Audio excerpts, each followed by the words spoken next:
E senhores, hoje é dia de falar do pássaro de fogo mais famoso de todas as mitologias. Eu tô falando dela, a Burn Fire Blaze. Pessoal, eu sou muito suspeito a dizer, mas o Burn Fire Blaze dentro de Beyblade é uma das coisas que eu não tenho como dizer. Aquilo ali não foi um Beyblade que ele foi muito bem trabalhado na sua aparição. A história desde quando o Burn Fire Blaze apareceu salvando o Tsubasa lá do Hyuga e da Nébula Sombria. O Burn Fire Blaze ali principalmente, cara, enfrentando o Jinka naquele prédio abandonado em construção. Cara, aquilo ali é uma cena que eu diria masterpiece. Porém, você sabia que a mitologia da Fênix, a qual o Burn Fire Blaze ele foi inspirado, ela não tem uma mitologia específica, assim como o unicórnio do Masamune? Pois bem, galera, se você ficou curioso para entender o porquê que a Burn Fire Blaze é um Beyblade que ele pode ser adaptado para várias mitologias, vem comigo que hoje eu vou te explicar. Galera, pra vocês terem noção, eu vou precisar colar aqui, porque é basicamente um trava-língua. A Fênix, ela aparece na mitologia egípcia, grega, romana, árabe e chinesa. Ou seja, ela não tem uma mitologia específica, assim como o unicórnio, mas todas as mitologias, elas combinam as mesmas características. André, do que você tá falando? A Fênix, ela sempre representa um pássaro eterno, que basicamente quando ela morre, ela sempre volta à vida. Mas não é tão bem assim. Isso, galera, é uma interpretação muito comum que a gente vê por aí. Vários animes, vários filmes ali que retratam uma questão mitológica da Fênix, sempre retrata ela como o pássaro absoluto. Mas de fato, será que é assim? No Egito Antigo, por exemplo, a Fênix ela é sempre associada a Ra, o deus do sol, e todo mundo acreditava que a Fênix ela surgia em Heliópolis, né, trazendo ali as suas cinzas da sua forma anterior para o altar do sol, assim representando o renascimento do sol, digamos assim. Já na Grécia, né, como se Beyblade já não tivesse a mitologia grega aos quilos, a Fênix ela era mais reconhecida ali como uma ave de plumagem vermelha dourada que vivia há cerca de 500 anos, e que sempre após a morte dela uma nova Fênix emergia da cinza simbolizando a imortalidade, a inovação. No quesito da cultura pop atual que a gente conhece, essa Fênix ela seria muito mais plausível da gente se colocar dentro do anime de Beyblade, já que as outras mitologias ali, por exemplo, como na mitologia romana, na mitologia árabe, na mitologia chinesa, elas têm uma questão muito parecida, só que destoa muito do que a gente conhece do anime. Por que eu prefiro interpretar que a mitologia da Fênix ela é muito parecida com a mitologia do unicórnio? Por uma razão muito simples. Ambos, galera, têm as suas variedades aí em diferentes regiões, mas a questão é, se são animais eternos, o que impediria eles de migrarem para outras regiões, atravessarem os oceanos e simplesmente achar novos lugares, assim dando novas origens à mitologia? A Fênix, dentro das mitologias de um modo geral, ela sempre foi abordada como símbolo de renascimento eterno, um pássaro que quando morre, ressurge das cinzas, ou outro ressurge das cinzas e ela continua viva. Da mesma forma que o unicórnio ele é um cavalo indomável, cara, a Fênix ali, ela é basicamente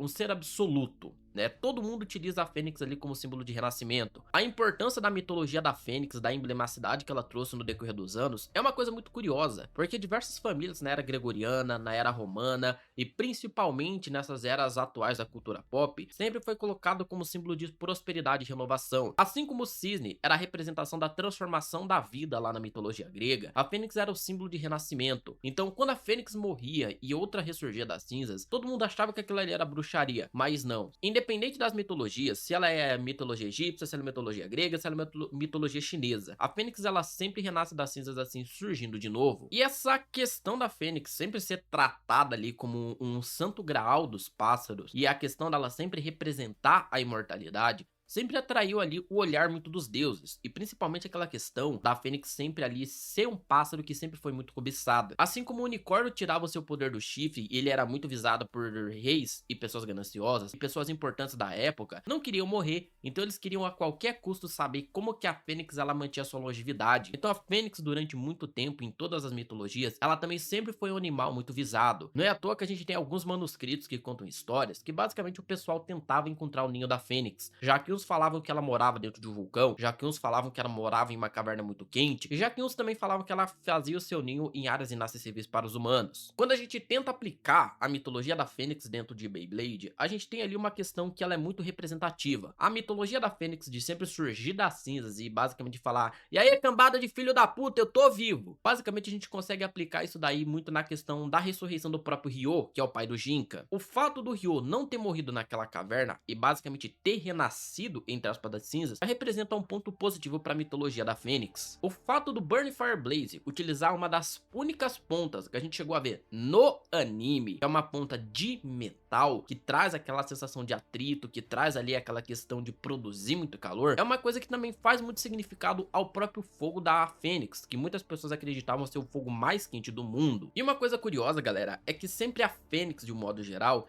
ela é retratada como símbolo da esperança, e dentro de Beyblade a gente consegue ver isso lá no final da saga de Metal Fusion, quando o Ryo ele vai lutar contra o Doge, e por mais que o Doge ele utilize a chama do Uso das Trevas e tente silenciar a Fire Blaze, o Ryo ele sempre consegue tirar a Fênix da merda e sempre consegue colocar ela no posto maior. Não é à toa, galera, que foi graças ao Burning Fire Blaze ali que toda aquela dramatologia do final de Beyblade aconteceu. O Burning Fire Blaze salvou o Tsubasa do Hyuga, o Burning Fire Blaze salvou ali o Yu e os outros personagens da Nébula Sombria, e de um modo geral, o Burning Fire Blaze, ele merecia um pouco mais de destaque, ele merecia aparecer ali, por exemplo, na temporada seguinte, né, que seria o Metal Masters. Porém, o Fire Blaze, de fato, ele só foi aparecer lá na temporada de Metal Fury com a porra de uma figurante. Ah, mas aí é uma criança. Foda-se. O Burning Fire Blaze, ele tinha ali, na verdade não o Burning Fire Blaze, mas o Fire Blaze em si, ele tinha uma imponência muito forte. Tá certo que naquela parte lá, fazia muito sentido porque a Sala, que era a dona do Beyblade, ela basicamente morava numa ilha que tinha um vulcão muito ativo, representando mais ainda aquela questão da Fênix ser, digamos que reclusa. Então, a gente pode colocar isso como um ponto muito válido. Porém, na minha humilde opinião, a Burning Fire Blaze, ela merecia esse destaque. Ela merecia uma imponência muito maior, porque tiveram muitos outros Beyblades ali, sagas, digamos assim, coisas que não interessavam tanto, que foram adaptadas. Por exemplo, o Sora, que na minha opinião foi muito mal desenvolvido, então eu acho que dava pra tirar o Sora e colocar ali, por exemplo, a Burning Fire Blaze de novo. A questão, galera, é que o Fire Blaze dentro do anime, ele foi muito mal adaptado, até mesmo no próprio mangá foi muito mal adaptado, e a questão pra isso é muito simples, eles não se interessaram num pássaro que não tinha mitologia, eles preferiram criar